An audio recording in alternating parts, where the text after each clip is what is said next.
Sim, bom, à noite nós estamos tendo diferente votação, nós estamos tendo uma moção eigenlijk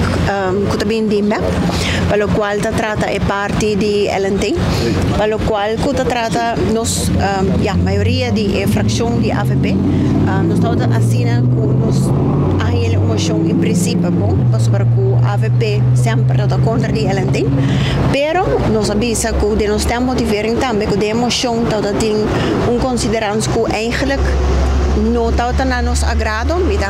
não está formular de uma maneira que portanto a oposição não está aqui, a nós como de vista que está suporte o governo sim, eigenlijk nós não há ele passante maneira que não põe ele. Em todo caso, a nós por visa abertamente que nos apunta também ministro, pelo qual se trata é passo não culotuma, pelo qual se trata é parte de LNT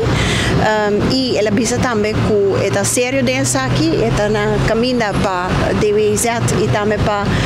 visa cambia diferente aspecto na aqui para nós rubiano não também toda tem função de funcionário na visa alto tem diferente companhia não também por sobrepassar é parte que não de LNT que ser propone aí não atrás e agora que não come apta três adiante que não pode visa está contra pelo qual se trata é parte de conta anual da sina que nós está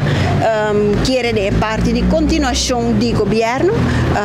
da conta anual que nós merecemos para país de Aruba nós 13 turnos ponto adiante como será 13